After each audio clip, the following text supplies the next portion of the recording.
September 9, 1943. The Mediterranean Sea. The Italian battleship Roma is the most powerful warship in the Mediterranean. She displaces 46,000 tons fully loaded, stretches 240 meters from bow to stern, and carries 9 381 guns capable of hurling shells weighing nearly a ton more than 40 kilometers. Her armor belt is 280 m thick, enough to shrug off hits from any weapon the Allies possess. She is, by any measure, one of the most formidable fighting ships afloat. In approximately 90 minutes, she will be at the bottom of the sea, broken in half, taking 1,393 of her crew with her. She will not be sunk by torpedoes. She will not be sunk by naval gunfire. She will not be sunk by mines or submarines or any of the conventional weapons that have dominated naval warfare for decades. She will be sunk by something that has never existed before, a weapon so revolutionary that it will change the nature of warfare forever. A weapon that can be dropped from an aircraft flying 5 kilometers above the sea and guided with precision onto a moving target. A weapon that represents the birth of an entirely new category of military technology. She will be sunk by the Fritz X, the world's first precision-guided munition. This is the story of how Nazi Germany, in the desperate final years of World War II, created the ancestor of every smart bomb, guided missile, and precision weapon used by modern militaries. It is a story of engineering genius applied to terrible purpose, of innovation born from desperation, of a weapon so far ahead of its time that the Allies had no defense against it. And it is a story that begins with a fundamental problem that had plagued military aviation since the first bombs were dropped from aircraft. The problem was accuracy. From the earliest days of aerial bombardment, hitting a target from an aircraft had proven extraordinarily difficult. The theory seemed simple enough. Fly over the target, release the bomb, let gravity do the rest. In practice, everything that could go wrong did go wrong. The aircraft was moving, sometimes at hundreds of kilometers per hour. The target might also be moving, in the case of ships. Wind affected the bomb's trajectory in unpredictable ways.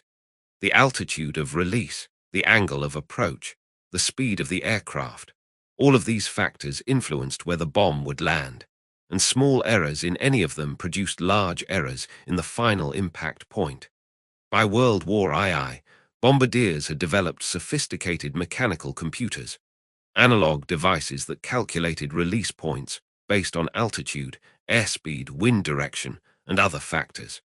The famous Norden bombsight used by American forces was supposedly accurate enough to drop a bomb into a pickle barrel from 20,000 feet.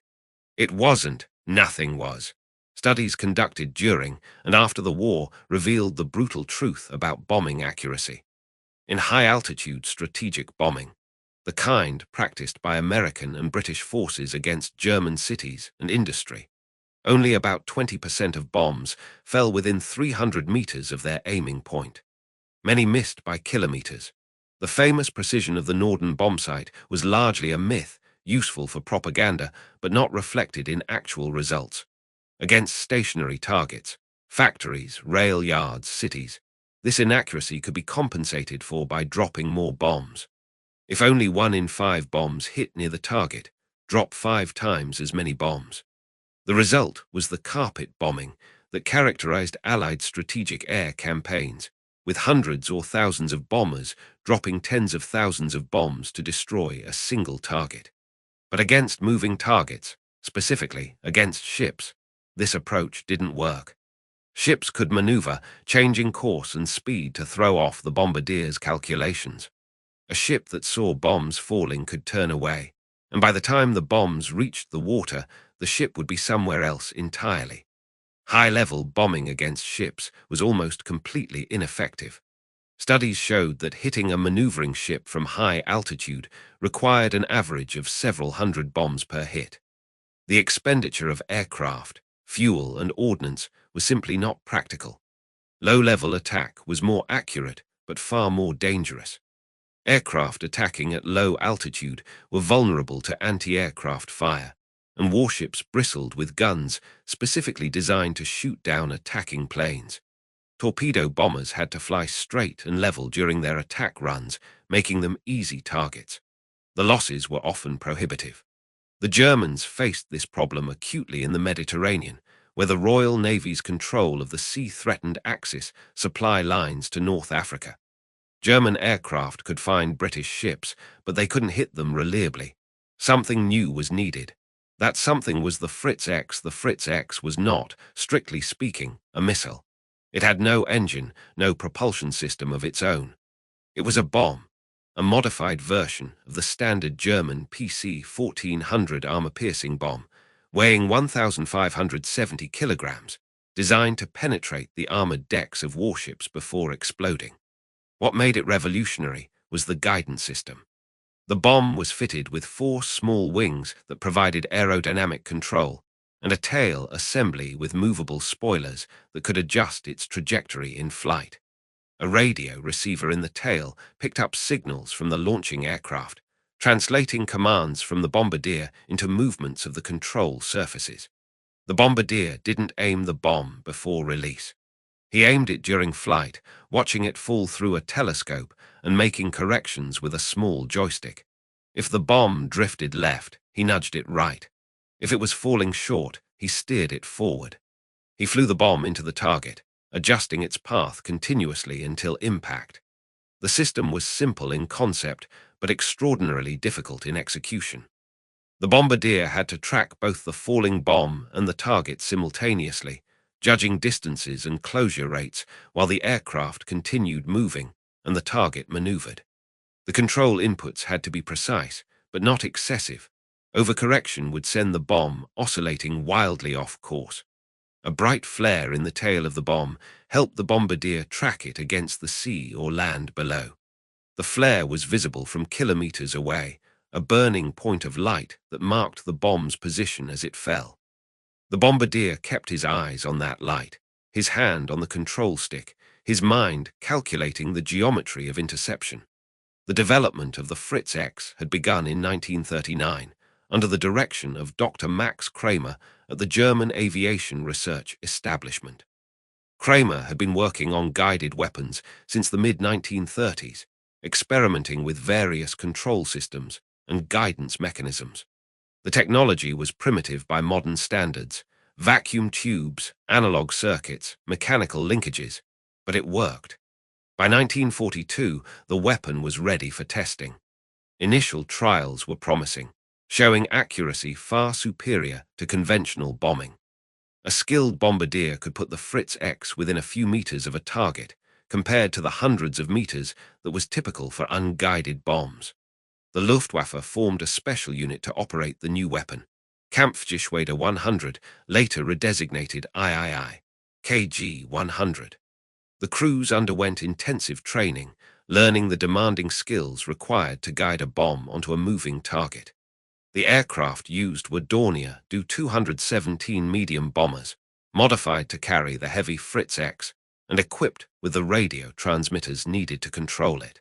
By the summer of 1943, the unit was ready for combat.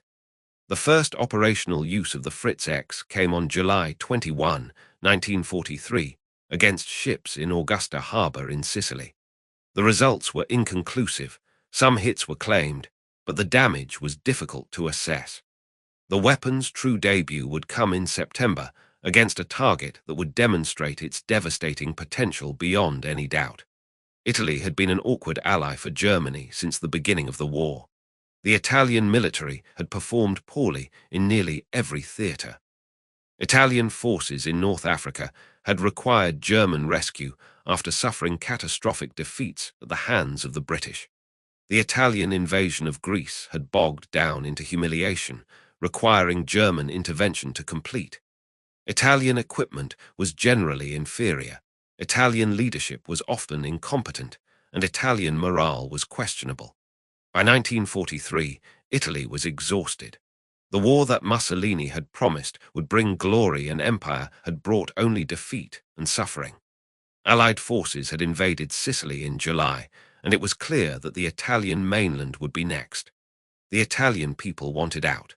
On July 25, 1943, Mussolini was overthrown in a bloodless coup. The new Italian government, led by Marshal Pietro Badoglio, immediately began secret negotiations with the Allies. On September 3, Italy signed an armistice, switching sides from the Axis to the Allies. The Germans had anticipated this betrayal. Plans had been prepared for the occupation of Italy and the seizure of Italian military assets. When the armistice was announced on September 8, German forces moved immediately to disarm Italian units and take control of Italian territory.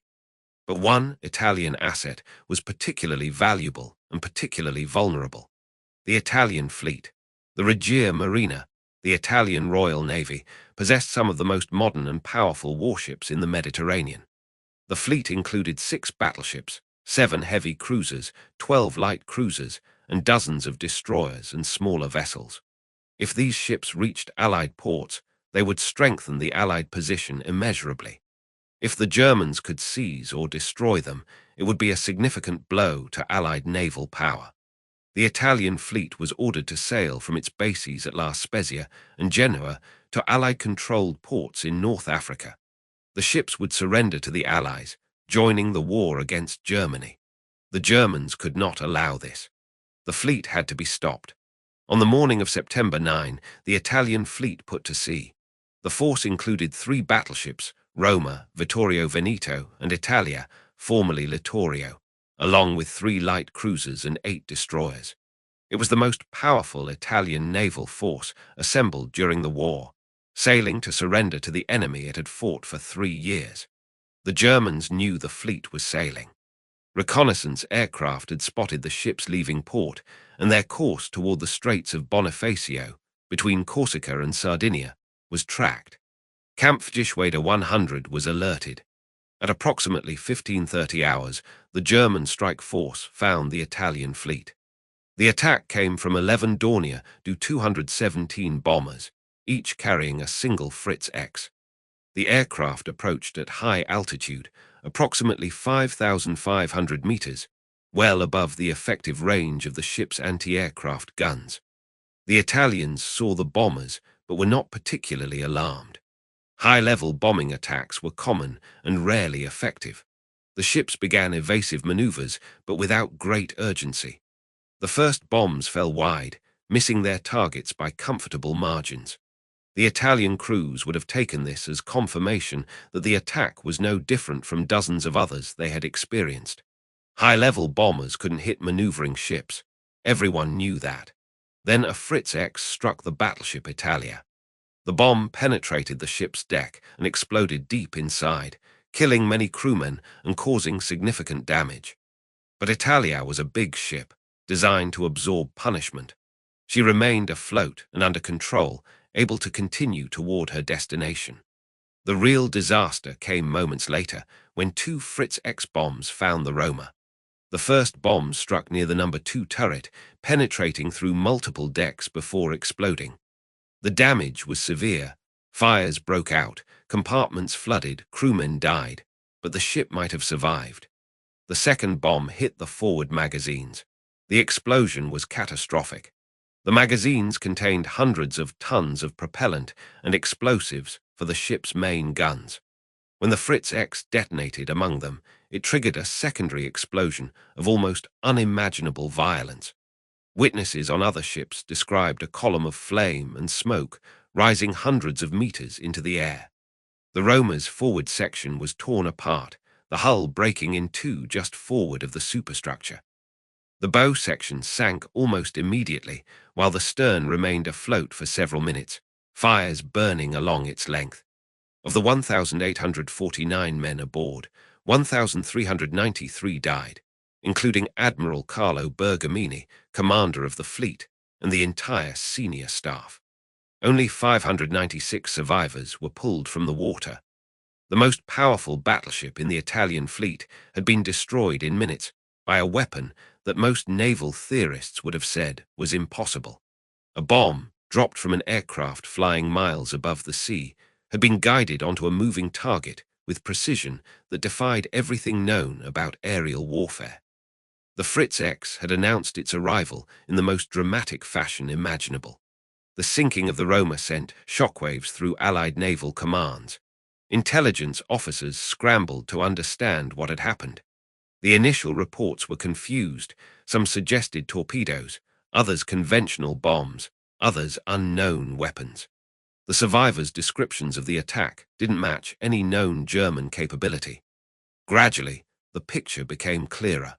The Germans had developed some kind of guided bomb, controlled from the aircraft after release, capable of hitting ships with unprecedented accuracy. The implications were staggering. For decades, naval warfare had been shaped by the relationship between aircraft and warships. Aircraft had the advantage of mobility and reach, able to strike from hundreds of miles away. Warships had the advantage of protection and firepower, able to absorb damage and shoot back. The balance had favored aircraft, but not overwhelmingly. Ships with good anti-aircraft defenses could survive air attacks, especially if they maneuvered aggressively. The solution to air attack was a combination of fighter cover, anti-aircraft fire, and evasive action. The Fritz X changed this calculus fundamentally. Anti-aircraft fire was ineffective against an aircraft flying 5 kilometers up, far beyond the range of most shipboard weapons. Fighter cover might work, but fighters couldn't be everywhere. And evasive action, the traditional defense against bombing, was useless against a bomb that could be steered after release. The Germans had created a weapon against which there was no defense. This realization came at the worst possible moment for the Allies. The Italian campaign was just beginning. Operation Avalanche, the amphibious landing at Salerno, was scheduled for September 9, the same day the Roma was sunk. Allied ships would be operating in waters within range of German airbases, vulnerable to the new weapon. The attacks came almost immediately. On September 11, the Fritz X struck again. American cruiser USS Savannah was providing fire support off Salerno when a German aircraft appeared overhead. A single Fritz X penetrated the ship's number 3 turret, passed through the turret and several decks below, and exploded in the lower handling room. The explosion killed 197 men and nearly sank the ship. Savannah survived only through desperate damage control efforts, and she was out of action for months. A single bomb had knocked out a major warship. 2 days later, on September 13, British cruiser HMS Uganda was hit. The Fritz X penetrated 7 decks before exploding, killing 16 crewmen and causing severe damage. Uganda limped away to Malta, out of the war for months. On September 16, British battleship HMS Warspite, a veteran of both world wars, one of the most famous ships in the Royal Navy, took 3 Fritz X hits. The damage was devastating. One bomb penetrated through the ship's deck and exited through the hull below the waterline, flooding multiple compartments. Warspite lost power and had to be towed to safety. She would never fully return to combat operations. In the span of a week, the Fritz X had sunk 1 battleship, severely damaged 2 cruisers, and crippled another battleship. The weapon had proven itself beyond any doubt. The Germans had achieved something that changed the fundamental nature of naval warfare. The Allies responded with desperate measures. The most effective countermeasure was also the simplest: don't be there. Ships were kept out of range of German airbases whenever possible. Air cover was prioritized to intercept bombers before they could attack. Smoke screens were deployed to obscure targets, but these measures were not always practical. The Salerno landings required ships to operate within range of German aircraft. Fire support missions required ships to stay on station for extended periods. The war couldn't wait for the Fritz X threat to be neutralized. Electronic warfare offered another approach. The Fritz X was guided by radio signals, and radio signals could be jammed. Allied engineers worked frantically to develop jamming equipment that could disrupt the control link between aircraft and bomb. The Germans had anticipated this possibility. The Fritz X used a set of 18 different radio frequencies, and the bombardier could switch between them to avoid jamming. Early Allied jamming attempts had limited success. Sometimes they disrupted the guidance, sometimes they didn't. By late 1943, more sophisticated jammers were being deployed on Allied ships. These devices could scan through multiple frequencies, attempting to find and block the control signals. The effectiveness improved gradually, but jamming was never a complete solution. A skilled bombardier could sometimes maintain control despite the interference. Fighter interception became the primary defense. If the bombers could be shot down before they released their weapons, the Fritz X was neutralized. Allied fighters were vectored to intercept German strike aircraft whenever possible. This worked, but imperfectly. The WW2 bombers could fly high and fast, making interception difficult. The Germans began providing fighter escort for Fritz X missions, further complicating the defensive problem. And fighters couldn't be everywhere. Sometimes the bombers got through. The most effective long-term solution was attacking the source. Allied intelligence identified the airbases where Kampfgeschwader 100 operated, and these became priority targets for bombing raids. If the aircraft and crews could be destroyed on the ground, they couldn't attack ships at sea. Strategic bombing of German aviation facilities accelerated. Factories producing the Fritz X were targeted. Training bases were attacked. The specialized Dornier 217 bombers, difficult to replace, were hunted relentlessly. The cumulative effect of these measures was significant. Fritz X attacks continued through late 1943 and into 1944, but their effectiveness declined. Losses among the specialized crews were heavy, and training replacements took time. Allied jamming improved, reducing hit rates. Fighter cover became more prevalent, making attacks more dangerous. The weapon that had seemed unstoppable in September 1943 became manageable, still dangerous, still respected, but no longer the war-winning threat it had initially appeared. But the Fritz X was not the only German-guided weapon threatening Allied ships. While Max Kramer was developing the Fritz X, another team was working on a parallel program with a different approach. The Henschel HS-293 was in many ways the opposite of the Fritz X, where the Fritz X was a heavy armor-piercing bomb designed to sink battleships. The HS-293 was a lighter weapon optimized for attacking transports and smaller vessels. Where the Fritz X fell like a bomb and was steered during its descent, the HS-293 was essentially a small aircraft, a glide bomb with wings and a rocket motor that extended its range. The HS-293 was launched from an aircraft and ignited a small rocket motor that burned for about 10 seconds, accelerating the weapon and extending its range beyond what gravity alone could achieve. After the rocket burned out, the weapon glided toward its target, controlled by radio signals from the launching aircraft. The guidance system was similar to the Fritz X: radio commands, a joystick control, a bombardier steering the weapon onto the target. But the flight profile was different. Instead of falling nearly vertically like a bomb, the HS-293 approached at a shallow angle, more like a miniature aircraft making a strafing run. This gave it certain advantages. The shallow approach meant the weapon could strike the side of a ship rather than its deck, potentially hitting below the waterline where damage was most severe. The rocket motor extended range, allowing attacks from greater distances and higher altitudes. The HS-293 entered service before the Fritz X, first seeing combat in August 1943 against British anti-submarine patrols in the Bay of Biscay.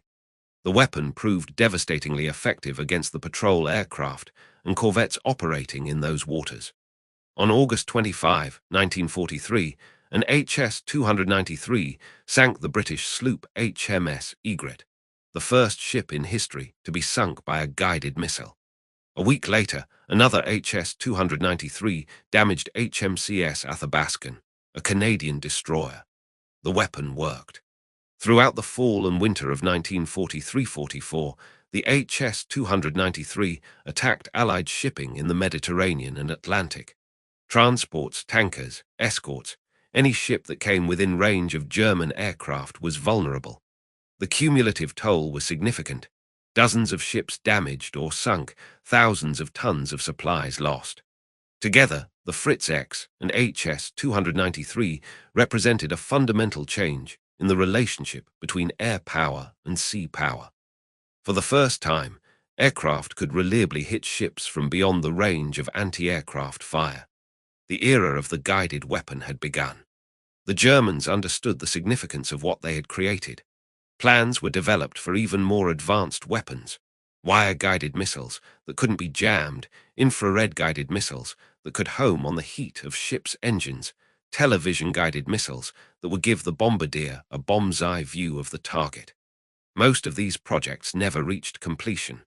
The pressures of the war, resource shortages, Allied bombing, the demands of other priorities, prevented the Germans from fully exploiting their lead in guided weapons. The Fritz X and HS-293 remained the primary German guided weapons throughout the conflict. By 1944, the Allies had developed reasonably effective countermeasures. Jamming equipment was standard on major warships. Fighter cover was prioritized for naval operations.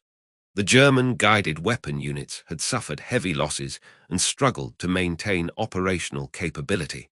The threat diminished, but never disappeared entirely. Fritz X and HS-293 attacks continued sporadically until the end of the war, occasionally scoring hits, occasionally sinking ships. The weapons remained dangerous even as they became less common. The last major Fritz X attack came in January 1945, when German aircraft attacked a convoy off the Belgian coast. No hits were scored. The combination of jamming, fighter cover, and anti-aircraft fire prevented the bombers from making effective attacks. The era of German guided weapons was over, but the era of guided weapons in general was just beginning. The significance of the Fritz X and HS-293 extended far beyond their immediate tactical effects. The Germans had proven that precision-guided munitions were possible. A weapon could be dropped from an aircraft and steered onto a target with accuracy that made conventional bombing look primitive. The implications were obvious to everyone paying attention. After the war, American and British engineers studied the German guided weapons extensively. Captured Fritz X and HS-293 missiles were examined, tested, and analyzed. The technology was primitive: vacuum tubes, simple radio links, crude control surfaces, but the principles were sound. Both countries began developing their own guided weapons, building on the German foundation. The United States developed a series of guided bombs during and immediately after the war, including weapons designed for use against Japanese shipping. The British pursued similar programs. The early post-war guided weapons were little more than copies of the German designs, radio-guided glide bombs using technologies that had been proven in combat. But the potential was clear, and development accelerated. The Korean War provided the next generation of guided weapons their first combat test. The American Tarzan bomb, a guided version of the massive 12,000-pound earthquake bomb, was used against bridges and other hardened targets. The results were mixed, but the concept was validated. Through the 1950s and 1960s, guided weapon technology advanced rapidly. Radio guidance gave way to more sophisticated systems: laser guidance, television guidance, infrared guidance, inertial guidance. The accuracy improved from tens of meters to single meters, then to sub-meter precision.